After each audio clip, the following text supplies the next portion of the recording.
नमस्कार अनि हार्दिक स्वागत गर्न चाहन्छु सम्पूर्ण खेल प्रेमी दर्शक महानुभावहरूलाई। सोनी माबोहाङ लिम्बू जर्सी नम्बर 11 यो उछलसँगै खेल सुचारू भएको छ। प्रहारका लागि आयोजक धाइजन चाराली बल प्रहार गर्ने क्रममा त्यहाँ डिफेन्डर आयोजक धाइजन चाराली फुटबल क्लबका लागि उनको लामो प्रहार क्याप्टेन नयन राई त्यहाँ बल भेटाउने कोसिसमा, तर यो थ्रो बल यहाँ मौका आयोजकका लागि अझै पनि यो प्रहार र धेरै दर्शक श्रोताहरूले यो खेललाई हेर्न सक्नुहुनेछ। यो लामो प्रहार क्याप्टेनको गोल पोस्टमा र गोल गर्न सफल आयोजक धाइजन चाराली फुटबल क्लब। क्याप्टेनको उत्कृष्ट फ्री किक सिधै जाली चुम्न सफल भएको छ। उत्कृष्ट प्रहार नयन राईबाट गोलकिपर भावना राईलाई त्यहाँ कुनै पनि मौका रहेन, सिधै बलले जाली चुमेको छ र यो सँगै आयोजक धाइजन चाराली फुटबल क्लबले अग्रता बनाएको छ। यहाँ अर्को मौका पुनः कर्नरका लागि टाइटली डिफेन्स, त्यहाँ कुनै पनि मौका रहन सकेन। आयोजक धाइजन चाराली एफसी का लागि बल बाहिरिएको छ। थ्रोको मौका बल लिएर अगाडि बढ्दै यो बल भने बाहिरिएको छ र यो थ्रोको मौका आयोजक धाइजन चाराली फुटबल क्लबका लागि। यो दोस्रो हाफमा आदर्श युवा क्लब बुद्ध शान्ति खेलमा फर्किनेछ या आयोजकले अग्रतालाई अझ अगाडि बढाउनेछ त्यो भने हेर्न बाँकी नै छ। यहाँ दोस्रो हाफमा करुणाको प्रहार अग्रभागमा, तर आदर्शका खेलाडी त्यो बल जित्न सफल र यो क्लियरेन्स पुनः करुणा बलसम्म पुग्दै र यो क्लियरेन्स अर्को करुणाबाट यहाँ मौका हुन सक्छ। सरस्वती अनसाइड र यो प्रहार साइड पोलमा लाग्दै फर्किएको छ। यहाँ मौका छ अझै पनि र यो प्रहार अर्को प्रहार पनि नयन राईको प्रहार त्यहाँ पुनः साइड पोलमा लाग्दै बाहिरिएको छ। दुई प्रहार साइड पोलमा लाग्दै बाहिरिएको छ। सरस्वती चौधरीको प्रहार भने अनेकै उत्कृष्ट थियो। त्यहाँ दुई गोलले अग्रता बनाइसकेको छ पहिलो हाफमा नै।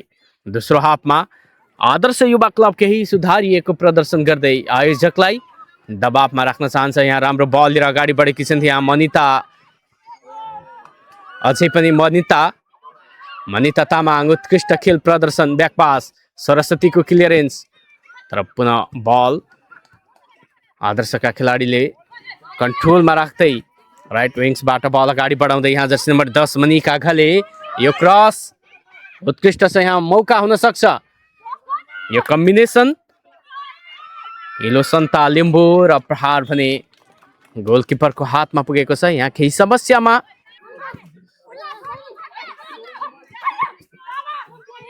यहाँ मिसपास। अब भने आयोजकका लागि मौका अग्रभागमा सरस्वती राजवंशी बल भेटाउने कोसिसमा, तर त्यो क्लियरेन्स त्यहाँ ब्लक गर्न सफल। यहाँ अझै पनि लेफ्ट फ्ल्याङ्कबाट मौका हुन सक्छ। यो ट्याकल र सेट पिचको मौका प्राप्त गरेको छ आदर्श युवा क्लब बुद्ध शान्तिले। प्रहार यहाँ खतरा हुन सक्छ, तर गोलकिपर शबनम राईको उत्कृष्ट क्लियरेन्स, त्यहाँ कुनै पनि मौका रहेन आदर्श युवा क्लबका खेलाडीलाई त्यो बल प्रहारका लागि। सोनी माबोहाङ लिम्बू आदर्शलाई यहाँ मौका हुन सक्छ। इलोसना लिम्बू अग्रभागमा, तर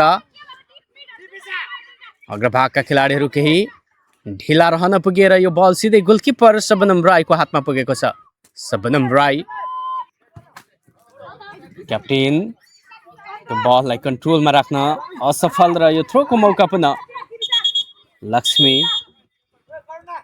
लक्ष्मी किस्कु यहाँ खेलाडी परिवर्तन गरेको छ। आयोजक धाइजन चाराली फुटबल क्लबले क्याप्टेन नयन राई मैदानबाट बाहिर, उनको स्थानमा जर्सी नम्बर 10 उषा लिम्बू मैदान प्रवेश। लामो प्रहार आइसा राईबाट यो हेड कन्ट्रोल भर्खरै मैदान प्रवेश गरेकी खेलाडी उषा लिम्बू त्यहाँ बल जित्न सफल आयोजकका लागि। उषाको क्रस, यो प्रहार र जाली चुमाउन सफल। अन्ततः सरस्वती राजवंशी त्यहाँ पुनः अर्को गोल गर्न सफल। क्रस बारमा लाग्दै फर्किएको बललाई कुनै गल्ती नगरी सरस्वती राजवंशी आफ्नो टिमलाई अगाडि बढाउनका लागि यो तेस्रो गोल गर्न सफल भएकी छन् सरस्वती राजवंशी। यो सँगसँगै आज टिम 3-0 ले अग्रता कायम गरिरहेको छ बुद्ध शान्ति। त्यहाँ केही समस्यामा आदर्श युवा क्लबका लागि क्याप्टेन भावना राई मेडिकललाई मैदानमा बोलाइएको छ प्राथमिक उपचारका लागि। टिम गोल अग्रता कायम गरिरहेको छ धाइजन चाराले खेलेको आदर्श युवा क्लब बुद्ध शान्ति सापालाई। त्यसैगरी भोलिको खेल फेरि पनि पुनः 3 बजे पश्चात रोङ गाउँपालिका पहाडी गाउँ Ilam versus Rathkhola football academy Darjeeling भारतको रहेको छ र रथखोला फुटबल एकाडेमी भारत बीच रहनेछ। छिमेकी राष्ट्रिय भारत र छिमेकी जिल्ला इलामको भोलिको खेल यहाँहरूले पक्कै पनि छुटाउनु हुने छैन। रोङ गाउँपालिका खेल्नेछ रथखोला फुटबल एकाडेमीसँग। यो दृश्य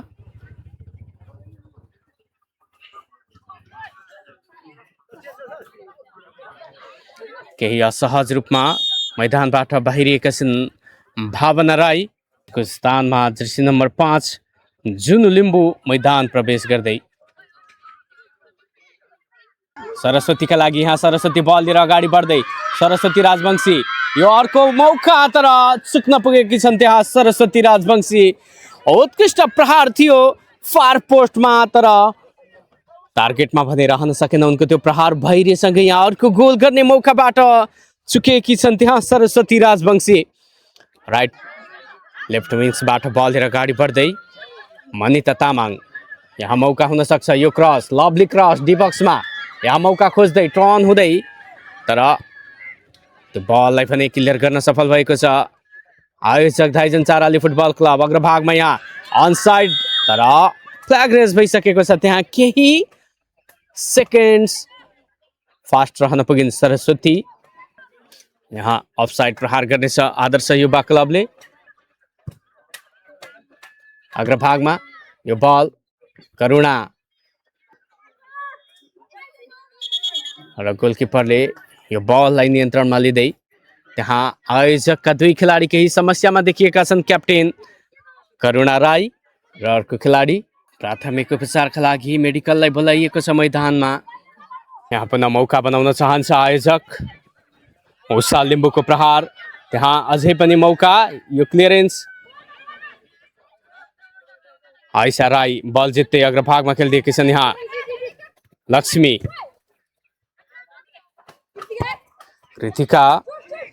कृतिका पौडेल यहाँ अग्रभागमा। यहाँ पुनः उषाका लागि उषा बलसम्म पुग्ने कोसिसमा तर बललाई मैदानमा राख्न असफल।